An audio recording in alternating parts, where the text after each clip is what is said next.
So, I hate you kids love invoking the power of a machine god. Or at least I hope you do.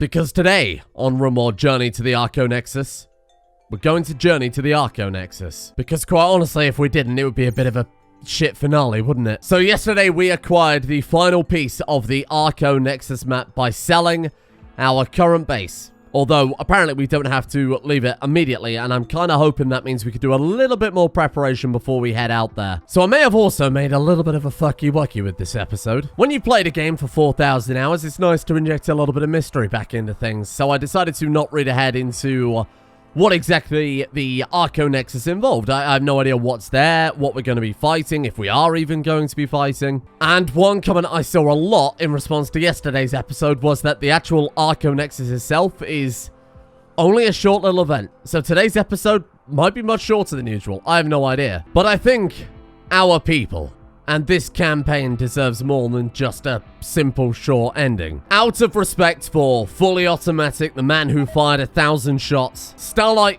the Merciless, Devourer of Jilp, and I guess these days Skinwalker the Silent, who single-handedly defeated a raid of 71 people, they deserve much better than just an easy ending. So you know what, Randy, or whatever storyteller Hotsy ends up shuffling us over to, I think it's time. I think it's time. 520%. What? 1,000% threat scale. What do I feel like that's a horrible idea? So before we head out and inevitably get murdered, there's a few final things I would like to set up for our people. Number one, matching armor. So I think I'm going to go ahead and order up 3 more of the furry marine helmets. And then to give us slightly more of a fighting chance, I'm going to order up 6 fresh range shield belts as well. Okay, so apparently you can wear Omnispectrum goggles and the marine helmet at the same time. And these things are a minus 10% aiming time. Wow. Well, I think that's more or less all we can do at this point. I've checked all of the bionics, and besides a few shattered noses and blown off ears, which I mean, don't really need replacing, everybody is fine. I mean, sure, we could research tough skin glands and coagulators and whatever else, but is it really worth it? I don't think bleeding to death slightly slower is gonna be the real game changer we need it to be at that point. Your allies don't expect you to return, so after you go there, they will take over the colony. So this is it. Why don't we give them a full day's, well, anything, I suppose. Maybe a couple of days of just doing whatever the hell they want, and then after that, we'll pat the elephant and we'll head out. I'm sorry, Meatloaf, but you're someone else's problem. Brain damaged polar bears don't get to go to heaven. What is exploding? Hello? Oh, well, I think at this point it doesn't matter. And no matter the destination, it was the friends along the journey that we made. You know, like that time Starlight bit clean through Jilp's skull right into his brain. Or that other time where Dr. Lumpy repeatedly botched the surgery of Poopy over and over and over to try and steal her place as 5th member. Or that other time where Poopy died. These guys have already been shits, haven't they? We got Warcry Motto, Cannibal, Starlight. I think Jaeger the Elephant's been the only good guy in this entire campaign. Altari researched the laser weapons. Lanath built the laser weapons, and the immortal Iskandrix died over and over and over. And hang on, they did originally come to our base as a raider. None of these people deserve to go anywhere nice. In hindsight, a full-on pacifist Arco run would have probably made more sense. Well, I think that's more or less as good as it's gonna get. Lanath decided to, divorce Altari just before we were about to leave, so that might have got everybody killed. And Lanath is incapable of combat, you dick. And if you're wondering just how long will it take to go on this legendary journey to the Archonexus, the answer is about 2 days. And the only animal we can take is Jaeger. Jaeger with Otto atop. Okay, take some food. Let's make sure we've got plenty of medicine here, because I'm sure... Okay, maybe that's a little bit too much medicine. And they do love those lavish meals, but I think I'd rather take some packaged survival meals instead. And then I guess let's go. Goodbye, base. Goodbye, Meatloaf. And goodbye, little Granlund tree. And who could forget dear Poopy? And there he goes. Mighty Otto. And everyone else has to walk behind him at a much slower pace. And after an uneventful 2-day journey, here we are. Kind of hoping for some sort of caravan attack. Maybe an ambush. And now we find out what 20 episodes and almost 12 years of Rimworld gameplay have all led up to. The Archonexus itself. Well, okay, hello there. We've got some sort of threat. Oh god, it's mechanoids. Actually, it's not that bad. I assume these are the initial Archonexus Guardians. Look at the animatries dotted around the edge. This was one of the early screenshots they released of Ideology, but to be here with our squad, it's a whole different feeling. And that feeling is a feeling of fear. Because there's quite a lot of mechanoids here, and I have absolutely no clue what will happen next. I think immediately retreat all the way to the top of the map. Get behind whatever cover we can here. They're really not bothered, huh? We could just tunnel our way into the cave and set up shop for a little while? Or maybe, just maybe this is a job for Skinwalker. Be careful, old Skinwalker. Holy shit, be careful. Oh! Yep, that'll do it. Okay. Good luck, team. That's a lot of fucking mechanoids.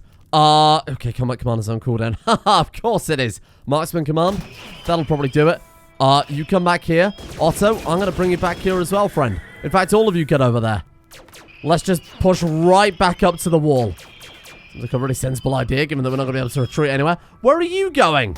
Venting the starlight. How about you piss off, Lanath, and let the fighting happen? Oh, God. Oh, God, please kill that. For fuck's sake, please kill it. Okay. Okay, okay. Jaeger. Jaeger. No, you don't. You're coming with us, this Archonexus or Jaeger. Bring him down. Bring him down. Bring him down. Okay. Kill the phalanx. Wait, is that it? That was it.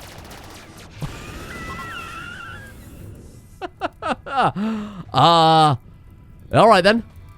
Yeah, I mean, that's fine. And here it is. The Archonexus proper. What happens now? I'm going to assume some sort of fairly standard Rimworld survival gauntlet. The Archonexus core. The central core of an Archonexus. Yeah, that does about sum it up. Its broad surfaces are perfectly clean, and yet they somehow both appear flat and curved at the same time. To most, its purpose seems unknowable. However, some say it is part of an Archotech itself, and the one who finds it can invoke the power of a machine god. The psychic power it emanates is terrifyingly loud and complex, yet dead silent. It is heard without ears, felt without skin, seen without eyes, known without memory. It is the thoughts of a being from another plane of existence. The perceptions are reflected directly into any human mind who ventures too close, and few can hold on to their humanity for long under such mental pressure. Only the psychically deaf are immune. How can mirrors be real if our eyes aren't real? So, yeah, like, what do we do with it? Oh, Jaeger the elephant's on fire. Don't tend to him while he's on fire, you moron. Extinguish the fire. You just apply bandages that immediately go up in smoke. That's incredible, Otto. Oh, you moron creature. I'm not sure you deserve to go through the Archonexus. And they all have the effect Archotech Emanation. The scale of it, the fractal logic scape of a multiversal hyperplane. No distance, no time, no me or them. I am everything, I am nothing. Well, on that note, let's go ahead and invoke the power before they start listening to Tool. Oh. Oh no. Maybe I should have built some defenses. Or... or... the credits will roll. Wow. You have invoked the Archonexus core. The world brims with a blinding light, and time seems to slow. These colonists have transcended.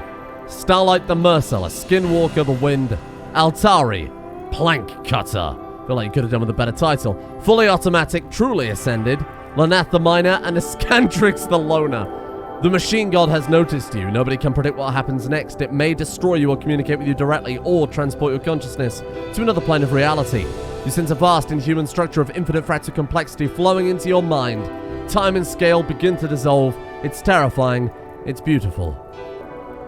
In memory of Nika, Weaver, Booby Smurf, the Chef, Sweetie the Builder, Constantine the Pope of Jilp, Jilp X3, The Undying, Don Banana, the fake name Mime, Albina the Policewoman, Tong the Cave Builder, Xian the Bully, Kettle the Cave Explorer, Lee, the tactician, Aronate the barkeep, Breathe the con artist, and finally, and perhaps most importantly, Poopy the faceless one. Wow. And that is everything? Wow. I don't really know what I expected, but I assume there would be... Oh. Well, that's the end. The Archonexus ending of Rimworld Ideology. I don't entirely know what I expected. I did expect something a bit more grandiose there towards the end, but I guess this truly was the journey rather than the destination. The destination being this very profound metaphysical thing. Well, I suppose as far as Rimworld endings go, I would put that one squarely right at the top of the bell curve. I think I would like to have seen more of an ending. It was a lot of build-up for not a huge amount of payoff, really. The Archonexus itself wasn't really anything. And granted, maybe that's the point of it, right? It is this concept beyond simple, squishy human brains. But to say that we fought a dozen mechanoids and then transcended beyond reality, that was it. But then again, who knows? None of us know what really happened. Maybe all of those characters will return in a future series in an entirely different plane. Or maybe, just maybe, they were instantly vaporized. And to be honest, maybe that's the best thing for it, because they were terrible, terrible, awful people. There is, however, one more thing we can do. Something that people have been asking me to take a look at for the past week, and this couldn't be, I think, a more appropriate situation than to test it with. The final conflict at the peak of a campaign? What if we were to take all of this 2D Rimworld and make it full-on 3D Rimworld? Wow, this is... Wow, this is cursed. Okay. Yeah, there they are, eh? No, this is